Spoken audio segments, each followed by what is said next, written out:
Abu Janda dilaporkan oleh 40 ormas Islam di Indonesia. Seharusnya saat ini dia menjalani proses hukum tersebut, tapi karena dia ketakutan akhirnya lari ke luar negeri. Kemungkinan dia mau nyari suaka atau perlindungan ya di Amerika sana. Saya mau dipenjara karena saya mewartakan firman Tuhan.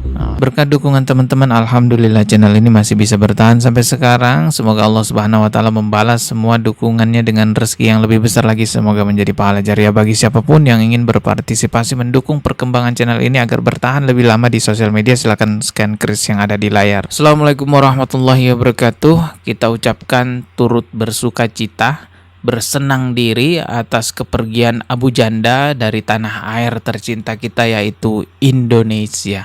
Semoga Abu Janda tidak akan pernah kembali lagi ke Indonesia seperti temannya yaitu Saifuddin Ibrahim yang juga kabur ke luar negeri sampai sekarang udah nggak pernah lagi kembali ke Indonesia karena takut menjalani proses hukum di negara Indonesia. Jadi setelah Abu Janda ini memfitnah Pak Yusuf Kalla dan mengadu domba antara umat Islam dan umat Kristen yang hampir saja terjadi kembali peristiwa berdarah Ambon gitu ya antara perseteruan umat Islam dan umat Kristen gara-gara si Abu Janda ini, hingga pada akhirnya berujung Abu Janda dilaporkan oleh 40 ormas Islam di Indonesia. Seharusnya saat ini dia menjalani proses hukum tersebut, tapi karena dia ketakutan akhirnya lari ke luar negeri. Kemungkinan dia mau nyari suaka atau perlindungan ya di Amerika sana, karena memang banyak sih kita lihat penista agama tuh yang larinya ke Amerika dan dia bisa aman-aman saja di sana. Dan di Amerika sana Abu Janda kelihatan banget ya mengeluarkan jurus jilatan guguk ya untuk mendapatkan perlindungan. Kita bisa lihat dari pakaiannya aja dia udah pakai ya baju yang ada gambar salibnya. Wah, ini mau ngambil hati orang Kristen yang ada di Amerika biar dibilang pembela kekristenan gitu ya. Coba kita lihat nih videonya. Saya mau dipenjara karena saya mewartakan firman Tuhan. Saya mau dipenjara karena saya mau mewartakan firman Tuhan katanya. Itu kan benar-benar bahasa orang Kristen gitu ya. Istilah mewartakan firman Tuhan gitu. Ya sengaja dia menggunakan istilah-istilah kekristenan untuk mendapatkan hati orang Kristen yang ada di Amerika biar dapat perlindungan dia. Ini licik memang orang ini. Tapi mungkin itu memang jalan salib saya. Tapi itu mungkin memang jalan salib saya. Ini pinter banget ngerayu nih orang ini, munafik ya. Jadi sekitar sebulan lalu itu ada mantan wakil presiden, kita nggak usah sebut namanya lah. Dia ngomong Islam dan Kristen percaya bahwa musuh dapat pahala. Katanya. Ketika sudah rame, saya bikin video. Saya bikin video maksudnya edukasi. Jadi di video itu saya bilang, oke, kita cek ya. Kita cek dua kitab suci ini nih, Al-Quran dan Injil. Bener nggak ada perintah musuh dapat pahala? Saya buka dulu Al-Quran kan, ternyata benar Pak Gembala, ada 3. Next saya buka Injil dong, kok nggak nemu? Saya nemunya malah Lukas 6:27, kasihilah musuh, berbuatlah baik kepada orang yang membencimu. Lah, kok begini? Saya cari lagi, malah dapatnya Roma 12:17. Jangan membalas kejahatan dengan kejahatan, berbuatlah baik kepada semua orang. Kok saya nggak nemu ayat yang nyuruh membunuh dapat pahala itu? Saya malah nyuruhnya ayat yang memerintahkan untuk mengasihi musuhmu. Terus saya bilang, saya tutup videonya, saya bilang, wah kalian ini umat Kristen memang terbukti ya, kalian ini ajaran cinta kasih. Gara-gara saya ngomong kayak gitu, saya dilaporkan ke polisi pasal penistaan agama. Licik bener nih orang ya. Coba lihat nih, dari pakaiannya aja udah kelihatan banget. Ini orang bener-bener licik. Dia mau ngambil hatinya orang Kristen yang ada di Amerika sana. Jadi seolah-olah dia tuh, ini pembela kekristenan yang berasal dari agama Islam gitu. Padahal di agama Islam juga nggak diakui ini orang. Dan liciknya juga dia membangun narasi seolah-olah dia itu mau dipenjara karena mewartakan firman Tuhan. Padahal yang dia lakukan adalah provokasi, adu domba. Dia membandingkan ayat-ayat perang yang ada di dalam Al-Quran dengan ayat-ayat kasih yang ada di dalam Bible atau kitabnya orang-orang Kristen. Itu kan gak nyambung. Ini kelihatan banget provokatifnya. Kalau mau membandingkan ayat perang di Al-Quran, ya ambil juga ayat perang yang ada di Kristen, kan itu baru apple to apple. Tapi kan memang ini niatnya ngadu domba. Kalau orang-orang Kristen yang ada di Indonesia sudah paham, gak akan ada lagi nih yang mau nerima nih orang. Mungkin sudah dianggap nggak penting, tapi kalau di Amerika nggak tahu. Ya semoga aja orang-orang Kristen di Amerika juga bisa sadar bahwa orang ini bahaya. Ini dia pengadu domba antara umat Islam dengan orang Kristen. Sepertinya dia agen Yahudi yang memang tugasnya adalah membuat Indonesia ini bentrok ya antar umat beragama. Kita semua kan tahu juga ya, umumnya orang-orang Yahudi kan nggak suka juga dengan orang Kristen. Orang Yahudi kalau ketemu orang Kristen diludahin tuh.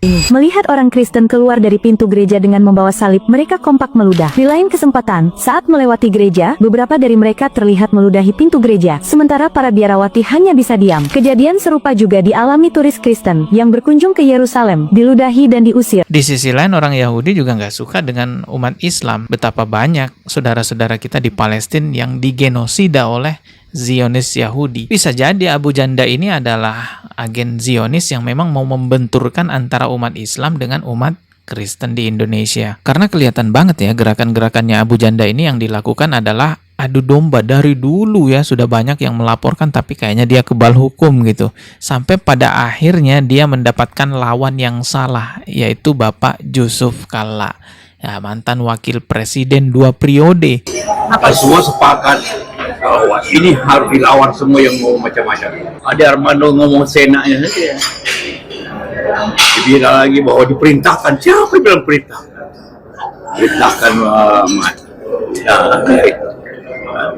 makin gila dia. Nah, jadi kali ini dia salah milih lawan ya, sampai dilaporkan 40 ormas Islam hingga berujung Abu Janda ini terbirit-birit lari ke Amerika Serikat minta perlindungan. Mungkin backingannya Abu Janda di Indonesia udah nggak bisa ngebantuin lagi ya, sampai ngomong, ya ndak tahu toh, kok tanya saya. Kalau dulu kan backingannya Abu Janda, wow, tegas banget, saya akan lawan.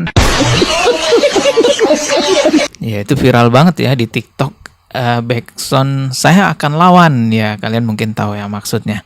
Nah, kembali lagi kita bahas Abu Janda ini ya kelihatan banget dia sedang mencari-cari panggung, mencari-cari perlindungan di Amerika Serikat sampai dia itu mulai mendekati yang namanya Edis TV. Ini salah satu konten kreator TikTok yang juga sering menghina, menghujat agama Islam ya. Dan dia ngakunya sebagai orang Kristen, kita katakan aja oknum ya. Dan di sini terlihat Abu Janda ya nyari-nyari panggung lah di sana biar bisa dibilang pembela kekristenan juga gitu kan. Tapi kalau kita lihat sih memang kayaknya dia disambut dengan baik di sana gitu ya. Ini videonya nih. Dia datang ke gereja-gereja gitu ya.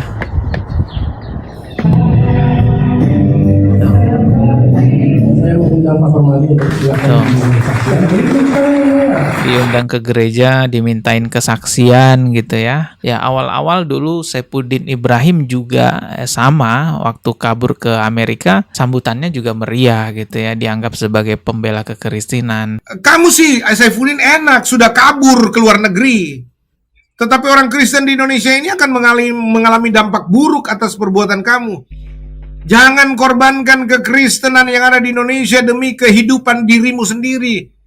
Ya. Saya dengar-dengar selentingan benar atau tidak, tapi saya mulai percaya ini. Ya. Kamu juga kayaknya mengejar status seperti Joseph Paul Zhang mendapatkan suaka di luar sana. Ya, dengan subscribers yang setinggi-tingginya karena orientasimu uang, Saifuddin. Tapi akhirnya lama-lama orang Kristen di Amerika juga paham ternyata Saifuddin ini adalah tukang pengadu domba. Dia cuma memanfaatkan orang Kristen untuk mendapatkan panggung sehingga dia diundang khutbah di mana-mana, dapat amplop gitu ya. Hingga pada akhirnya Saifuddin ditinggalkan juga oleh orang-orang Kristen yang ada di Amerika. Dan berujung Saifuddin tuh sampai jadi gembel di sana. Jadi profesinya bukan mengkhotbah aja ya, tapi pengumpul botol-botol juga ya? Iya. Oh, sekalian ini penginjilan atau apa tuh? Yang jadi pertanyaan, apakah ke depan nanti nasibnya Abu Janda sama seperti Saifuddin, pada akhirnya ditinggal dan menjadi gembel di Amerika? Ya kita tunggu aja teman-teman. Yang jelas di dalam video ini saya mau nyampaikan, jangan mau diprovokasi oleh pengadu domba seperti Abu Janda. Orang Islam, orang Kristen, kita yang ada di Indonesia ini sama-sama rakyat Indonesia di bawah naungan merah putih. Kita nih saudara sebangsa setanah air. Mari sama-sama kita jaga persatuan di negara kita walaupun kita beda agama. Kalau di dalam agama Islam itu ada prinsip yang namanya lakum dinukum waliyadin. Untukmu agamamu, untukku agamaku. Kita ketemu lagi di video berikutnya ya. Subscribe. Wassalamualaikum warahmatullahi wabarakatuh.